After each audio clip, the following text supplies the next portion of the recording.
The night was dark and quiet in the Afghan mountains.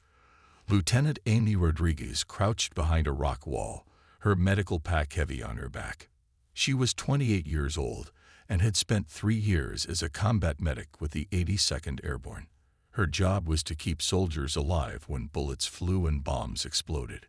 Captain Jake Sullivan led their small patrol through the valley. 6 soldiers moved quietly in the moonlight. They were checking on a remote village that had gone silent for 2 weeks. The villagers might be sick, hurt, or worse.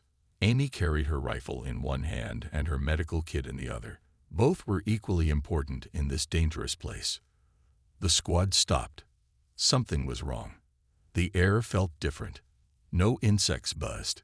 No wind blew. Even the distant sound of generators in the village had stopped.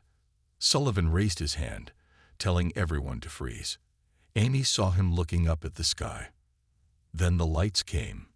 Bright blue beams cut through the darkness like giant flashlights from above. The lights moved in patterns too perfect to be aircraft. Amy had seen helicopters, jets, and drones, but nothing like this. The beams danced across the valley floor, searching for something. "What the hell is that?" whispered Private Johnson, the youngest member of their squad. He was 19 and still new to war. "Stay down," Sullivan ordered in a low voice. "Nobody moves until I say so." The lights grew brighter. Amy could hear a humming sound, like electricity but deeper. The air began to smell strange, like metal and burning plastic.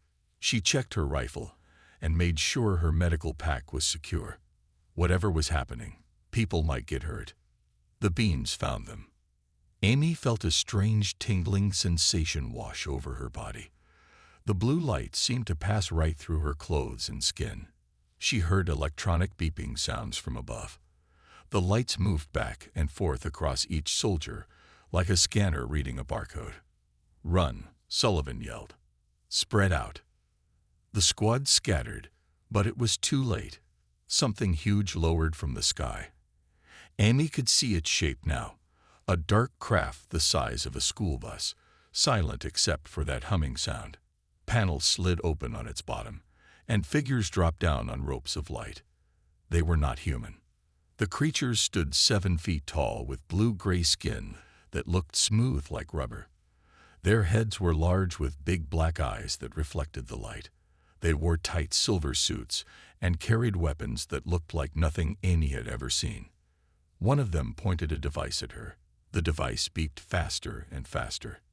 The creature's head tilted to one side, like a dog listening to a distant sound. It made clicking noises that might have been speech to its companions. Sullivan opened fire. His bullets seemed to hit an invisible wall around the creatures. They did not even flinch. One of them raised its weapon and shot something that looked like lightning.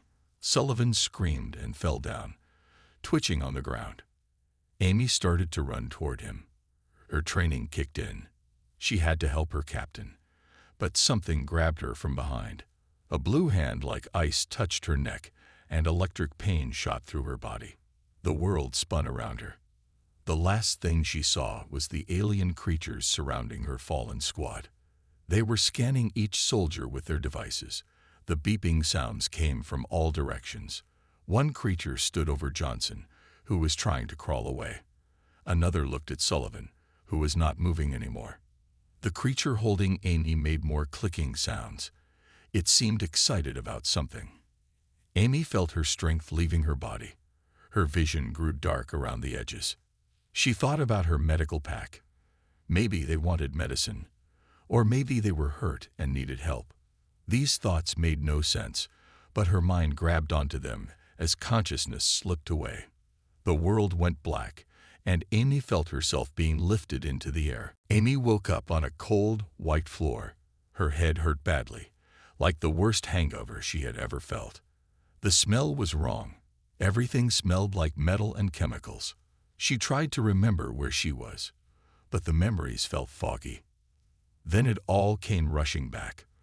The lights, the alien creatures, her squad being attacked, Captain Sullivan falling down. Amy sat up quickly and immediately felt sick. The room spun around her for a moment before settling. She was in a small white room with smooth walls. The ceiling glowed with soft light that had no visible source. There were no windows, no doors that she could see. The walls seemed to be made of one piece, like the whole room had been carved from a single block of white stone. Amy stood up and checked herself. Her rifle was gone. Her helmet was missing. But her medical pack was still strapped to her back. That seemed strange. Why would they take her weapons but leave her medical supplies? She walked to one wall and pressed her hand against it. It felt warm and smooth like glass, but not quite glass. As she touched it, a section became clear, like a window. On the other side, she could see a long white hallway with more of those blue-skinned creatures walking back and forth. They moved differently than humans. Their steps were too light, like they weighed less than they should. Their long arms swung at their sides, and their big black eyes seemed to look everywhere at once. One of them noticed her looking. It came closer to the window and tilted its head to study her. Amy stared back. The creature was about 7 feet tall, just like she remembered. Its skin was blue-gray and looked smooth, but she could see small lines on it, like the pattern on a fingerprint. The creature touched something on the wall beside her window. Amy heard a voice inside her head. It was not her voice, and it was not coming through her ears. The words formed directly in her mind. "You are awake. This is good. You will cooperate." Amy spoke out loud. "What do you want? Where are my friends?" The voice in her head came again. "You will be studied. Your knowledge is valuable. Resistance will bring pain." Amy laughed, which seemed to surprise the creature. She could not help it. Studied. They had no idea what they were dealing with. "You picked the wrong girl, buddy," she said. The creature made clicking sounds that might have been communication with others. More of them came to the window. They all looked at Amy with their big black eyes. One of them held a device that looked like a metal stick with lights on it. "You will be prepared for examination," the voice said. "Remove your equipment." "I don't think so," Amy replied. She took off her medical pack and held it in front of her. These things might have better technology, but they clearly did not understand humans very well. A panel slid open in the wall she had not seen before. 2 creatures entered the room. They moved slowly, like they were being careful. One held a device that looked like a gun but made of silver metal. The other carried something that looked like handcuffs made of light. Amy smiled. She had been in combat for 3 years. She had treated wounded soldiers while bullets flew around her. She had worked on people with pieces of bomb still stuck in their bodies. These aliens thought she was helpless because she was a medic. They had made a big mistake. The first creature reached toward her with the light handcuffs. Amy grabbed its arm and twisted. The creature made a surprised squeaking sound. Its arm bent in a direction that looked very wrong. Amy heard something pop, like a joint coming apart. The second creature raised its weapon. Amy threw the first alien into it. Both creatures crashed into the wall. The weapons fell to the floor. Amy picked up the gun-like device. It was lighter than she expected and warm to the touch. She did not know how it worked, but it had a trigger-like button. She pointed it at the creatures and smiled bigger. "Now," she said, "let's talk about getting me home." Amy pointed the strange weapon at the 2 creatures on the floor. They were making low groaning sounds and holding their injured parts. She had hurt them, but they were still alive. That was good. She was a medic first, and medics tried to keep people alive, even enemies. The door panel was still open. Amy looked into the hallway. It was empty for now, but she could hear noises in the distance. More clicking sounds, electronic beeps, the sound of many feet walking. She grabbed her medical pack and put it on her back. The silver weapon felt different from human guns. The trigger was more like a switch, and the whole thing hummed with energy. She hoped it was charged and ready to use. Amy stepped into the hallway. The floor was smooth and slightly warm under her feet. The walls glowed with the same soft light as her cell. Everything looked the same in every direction. She picked left and started walking. The ship felt huge. Every few steps, there was another doorway or corridor branching off. Some had symbols on them that looked like writing, but not like any writing Amy had ever seen. She tried to remember her training about navigating unknown buildings. Mark your path. Count your steps. Look for patterns. A sound behind her made her turn. 3 more aliens had found the injured ones in her cell. They were pointing at the open door and making excited clicking noises. One of them spotted Amy in the hallway. Escaped subject located. The voice said in her head. Security teams respond. Amy started running. The hallway stretched ahead of her, seeming to go on forever. Behind her, she heard more clicking sounds getting louder. The aliens were following her. She reached a place where the hallway split 3 ways. Without time to think, she took the middle path. This corridor seemed different. The walls were darker, and she could hear mechanical sounds coming from behind them. Maybe this was the ship's engine room. A new smell hit her nose. It was like the air freshener they used in military hospitals, but sharper, more chemical. Annie realized this might be how the aliens kept their air clean. That gave her an idea. Amy opened her medical pack as she ran. She had basic supplies for treating wounded soldiers: bandages, antiseptic, pain medication, and several other items that were common in field medicine. One of them was a small bottle of iodine solution for cleaning wounds. She remembered her chemistry class from high school. Iodine mixed with certain things could create a gas that might be poisonous to these creatures. Amy found what she was looking for in the next room. It was a large space filled with machines that hummed and beeped. Pipes ran along the walls, carrying air throughout the ship. She could see gauges and controls that looked like they managed the ship's atmosphere. She heard feet behind her. The aliens were getting closer. Working quickly, Amy found what looked like an air intake. She opened her iodine bottle and poured some into her hands. Then she mixed it with some hydrogen peroxide from her first aid kit. The mixture started to foam and smell very strong. Amy threw the mixture into the air intake and stepped back. She had no idea if this would work, but she had to try something. For a moment, nothing happened.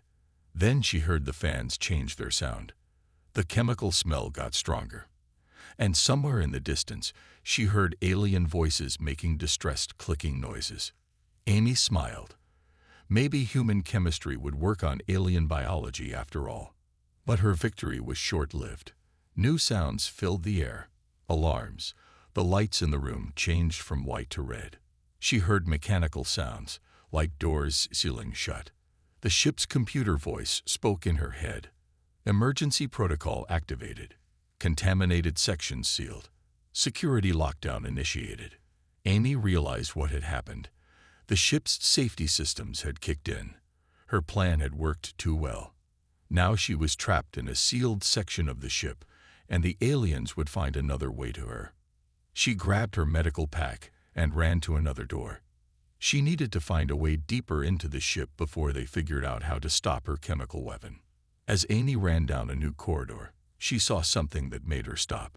Through a window in a door, she could see rows of containers. And in those containers, she could see other creatures. Not all of them were alien. Some of them looked human. Amy stared through the window at the containers. Inside the glass tubes, she could see different creatures floating in some kind of liquid. 2 of them definitely looked human. They were wearing clothes like soldiers, but from different countries based on the uniforms. Their eyes were closed, and they had breathing masks over their faces. She tried the door panel next to the window. To her surprise, it opened. The alarms were still going off, but maybe the lockdown had not reached this part of the ship yet. Amy stepped into the room. The air here smelled like a hospital. Clean and chemical, but not dangerous like the gas she had made. The room was large and filled with equipment that looked medical. Computer screens showed pictures of body parts and strange symbols that moved across the displays. Amy walked to the nearest container with a human inside. A young man, maybe 25 years old. His uniform looked British. She could see his chest moving up and down slowly. He was alive but unconscious. Wires connected to his head led to a computer nearby. The computer screen showed something that made Amy feel sick. It was a diagram of a human brain, but cut into sections. Different parts were marked with the alien symbols. Next to it was another diagram showing an alien brain with the same markings. Amy moved to another screen. This one showed something worse. It looked like they were studying how to combine human and alien body parts. The pictures were detailed and scientific, but they made Amy's stomach turn. These aliens were not just studying humans. They were trying to create something new, something that combined the best parts of both species. She heard a noise and turned around.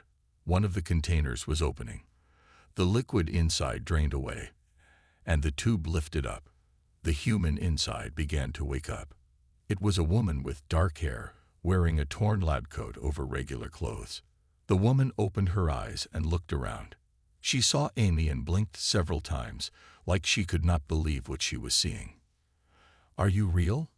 the woman asked in a weak voice. She had an American accent. "Very real," Amy replied. "I'm Lieutenant Rodriguez, U.S. Army. Who are you?" "Dr. Lisa Park," the woman said, sitting up slowly. "I was working in my lab at UCLA when they took me. How long have I been here?" "I don't know," Amy said. "I just got here myself. But we need to get out of this room. The whole ship is on alert." Lisa tried to stand but fell back down. "I feel so weak.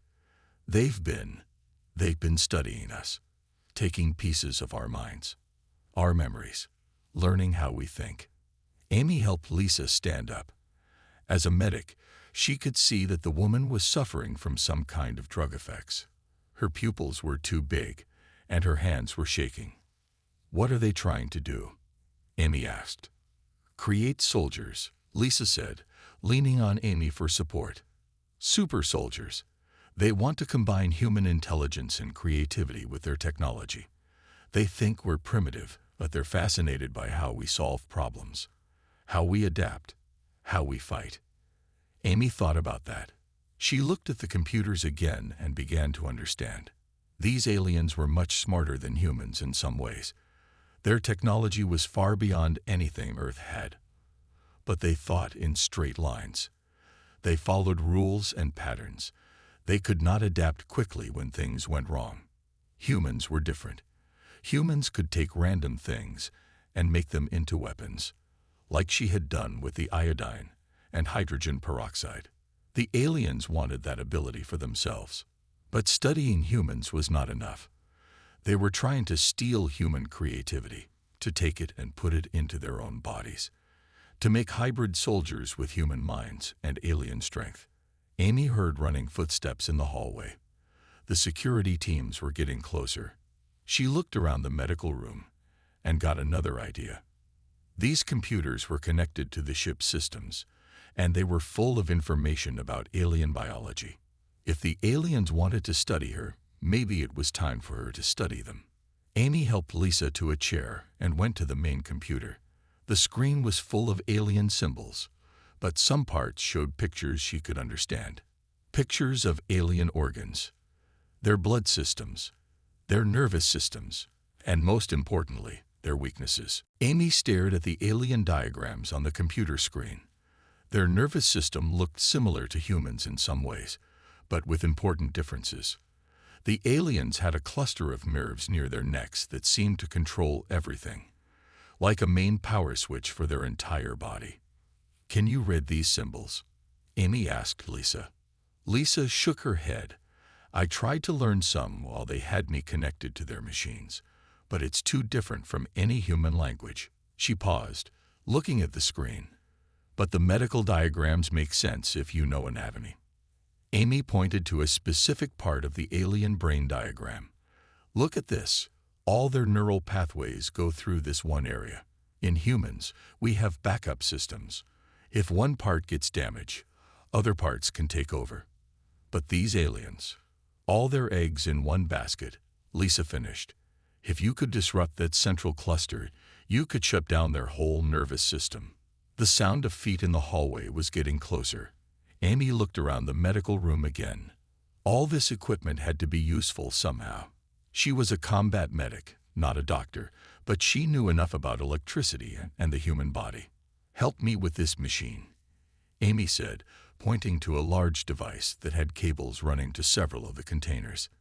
It looked like it provided power and life support to the alien experiments. Lisa hobbled over to help. Together, they studied the controls. Most of the buttons had alien symbols, but some things were obvious. Dials that showed power levels, cables that carried electricity, monitor screens that showed vital signs. "This monitors brain activity," Lisa said, pointing to one screen. "And this looks like it can generate electrical pulses." Amy smiled. "Like a defibrillator, but much more powerful." She began disconnecting cables from the containers and rewiring them. Her hands moved quickly and surely. She had fixed plenty of broken equipment in the field. Sometimes you had to get creative with spare parts.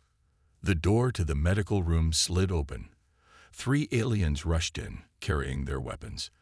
They moved fast, but they stopped when they saw Amy holding a cable with electrical contacts sparking at the end. "Stay back," Amy said, "or this gets interesting." The aliens made clicking sounds to each other. One of them raised its weapon. Amy pressed the cable against a metal panel on the wall. Electricity arced between the contacts, and all the lights in the room flickered. The aliens seemed to understand the threat, but they did not understand Amy. She had been learning about their biology while she worked. The creatures wore metal suits that conducted electricity. Their skin was moist, perfect for electrical conduction, and that nerve cluster in their necks was right under the surface. Amy threw one end of the cable to Lisa. "When I say go, press the big green button." The aliens tried to rush forward. Amy jumped toward the nearest one, pressing the sparking cable against its neck. The creature made a sound like a broken robot and fell down, twitching. Its whole body jerked as electricity ran through it. "Go," Amy shouted. Lisa hit the button. The machine roared to life. Every cable in the room suddenly carried massive amounts of electricity. The aliens dropped their weapons and grabbed their necks, making terrible sounds. Their eyes went wide and then rolled back. They all fell to the floor. Amy checked them quickly. They were alive but completely paralyzed. The electrical shock had overloaded that central nerve cluster. They could probably see and hear, but they could not move or speak. "It worked," Lisa whispered. "You actually did it." Amy helped her stand up again. "That's just the beginning. Now we need to find the others. And I need to learn more about how these aliens work." She looked at the diagrams on the computer screen again. There was something else there. Something about their atmosphere. About the air they breathed. The aliens needed a specific mixture of gases to live. The same mixture that her iodine gas had disrupted. But Amy was starting to think bigger. If she could control the ship's air system, she could control the aliens. All of them. She heard more footsteps in the distance, and voices. Human voices. Other prisoners were waking up. The electrical surge must have opened their containers too. Amy picked up one of the alien weapons. It was time to go on the offensive. The aliens had made a big mistake when they kidnapped her. They thought humans were weak and primitive. They were about to learn how wrong they were. Amy helped Lisa through the doorway and into the main hallway. The alarms were still ringing, but something was different. She could hear human voices calling out from other rooms. People were waking up. "Hello," a man shouted from nearby. "Is someone there? Help." Amy followed the voice to another door.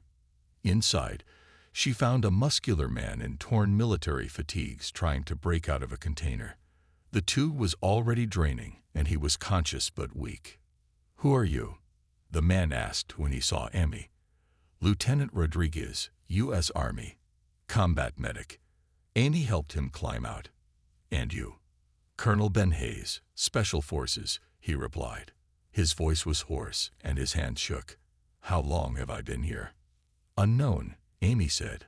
"But right now we have bigger problems." They moved from room to room. freeing more humans. There was Dr. Lisa Park, who Amy had already rescued, a Japanese scientist named Dr. Ken Tanaka, a German pilot named Captain Maria Schmidt, a Norwegian engineer named Eric Larson, and several others from different countries. All of them had been captured while doing their normal jobs. The aliens had taken people with specific skills: scientists, soldiers, engineers, medical professionals. They were building a collection of human knowledge. Amy gathered everyone in what looked like a larger meeting room. The aliens had not found them yet, but that would not last long. "Listen," Amy said. "These aliens are trying to use us to create super soldiers. They're studying our brains and bodies. But they made a mistake. They think we're helpless." Colonel Hayes looked at the paralyzed alien guards Amy had captured. "How did you do this?" Amy explained about the nerve cluster and the electrical attack. She showed them the alien computers with their biological data. Dr. Tanaka studied the screens. "Fascinating. Their entire nervous system is centralized, much more efficient than ours, but also much more vulnerable. That's what we're going to use against them," Amy said. "But I need help. Lisa, what do you know about their medical systems?" Lisa stood up, still shaky but getting stronger. "They use something like blood circulation, but it's not quite the same. They need specific chemicals in their bloodstream to stay conscious, and their immune system is almost non-existent. They rely on their technology to stay healthy." Eric the engineer pointed to another screen. "Look at this diagram. Their whole ship runs on a central computer. If we could access it." "We can," Amy said. "These medical computers are connected to the main system. But we need a plan. These aliens have been collecting humans for a reason. We need to make them regret it." Colonel Hayes smiled. "What do you have in mind?" Amy pulled up the ship's atmosphere control system on one of the computers. "I already used a chemical attack on their air supply. But that was just in one section. If we could take control of the whole system, we could poison the entire ship," Lisa finished, "or change their air mixture to something they can't breathe." Dr. Tanaka was looking at another screen. "Their blood chemistry is very delicate. They need exact amounts of certain gases. Too much oxygen would kill them just as fast as too little." Captain Schmidt spoke up. "I understand computers. If you can get me to their main system, I might be able to take control." Amy looked at the group. 10 humans against a ship full of aliens. It should have been impossible. But these aliens had made a crucial error. They had gathered some of Earth's most capable people in one place, and now those people were angry. "Here's the plan," Amy said. "Lisa and I will work on creating biological weapons using their own medical supplies. Dr. Tanaka and Eric will figure out their technology. Colonel Hayes will coordinate our military response. Captain Schmidt will work on taking control of their computers." She paused and looked at each person. "These aliens think they're advanced. They think we're primitive. Let's show them how wrong they are." Eric was already studying the aliens' technical diagrams. "Their technology is impressive, but it follows patterns. Rigid patterns. They probably never deal with creative thinking." "That's our advantage," Amy agreed. "We don't think like them. We improvise. We adapt." An alarm suddenly changed pitch. The lights in the room turned from red to purple. New alien voices spoke through the ship's communication system. Amy smiled grimly. "I think they just realized what's happening. Time to get to work." The human team split up to work on different parts of their plan. Amy and Lisa went to the medical bay to create biological weapons. Dr. Tanaka and Eric worked on understanding the alien technology.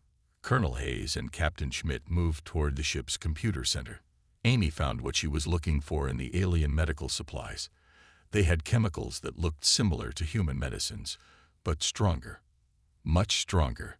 She mixed them carefully, creating a deadly combination. "This should work," she told Lisa. "It attacks their blood chemistry, like poison, but targeted to their biology specifically." Lisa held up another mixture. "And this will make them unable to think clearly. Their brains will still work, but they won't be able to make decisions." Meanwhile, Dr. Tanaka was making an important discovery. "Amy, you need to see this," he called through the communication system they had set up. Amy ran to where Tanaka was working. He pointed at a large display showing a map of space. "This isn't just one ship," he said. "Look." Amy looked at the screen and felt her stomach drop. There were dozens of red dots moving through space, all heading in the same direction, toward a blue-green planet that looked very familiar. "That's Earth," Lisa whispered. "This ship is part of an invasion fleet," Dr. Tanaka explained. "They're not just studying us. They're preparing to attack our home planet." Amy grabbed the communication device. "Colonel Hayes, we have a problem. This ship isn't alone." Hayes's voice came back immediately. "How many ships?" "At least 30, maybe more. All heading to Earth." There was silence for a moment. Then Hayes spoke again. "Schmidt found something interesting. Come to the main computer room." Amy gathered the team, and they ran through the corridors. The aliens were still searching for them, but the humans had become experts at avoiding their patrols. In the computer room, Captain Schmidt was sitting at a large control panel. Multiple screens showed data flowing in alien symbols. "I broke into their main system," Schmidt said. "These ships are all connected. They share everything. Medical data, battle plans, even life support systems." Eric nodded excitedly. "It's like a computer network, but biological. They use something like the internet to link all their ships together." Amy understood immediately. "So if we could send something through that network, we could affect all the ships at once." Lisa finished. Dr. Tanaka looked at Amy. "The biological weapons we created, we could send them through their air systems, but only to this ship. Unless," Schmidt said slowly, "we could convince their system that our ship needs emergency assistance from all the others." Eric was already working on another computer. "Their ships automatically share medical information. If we make it look like there's a new disease on this ship, they'll all try to help us," Amy said. "And when they connect to study the problem, we give them the problem." Hayes finished with a grim smile. "It was a massive risk. If it worked, they would disable the entire invasion fleet. If it failed, they would be dead in minutes." Amy looked at her team. A medic, a biologist, an engineer, a computer expert, a soldier, and several other specialists. A few days ago, they were all living normal lives on Earth. Now they were humanity's only hope. "Let's do it," Amy said. Schmidt began typing commands. The alien computers responded, sending out a distress signal. Within minutes, responses came from other ships in the fleet. Lisa and Amy prepared the biological weapons. Dr. Tanaka modified them to work through the aliens' shared systems. Eric helped Schmidt write commands that would spread the poison through the network. "Connection established with fleet medical systems," Schmidt announced. "Upload ready," Eric confirmed. Amy held the chemical mixture they had created. It was just a few drops of liquid. But if their plan worked, those drops would save Earth. "Upload in 3, Schmidt counted down. 2, 1, now." Amy poured the mixture into the ship's air system.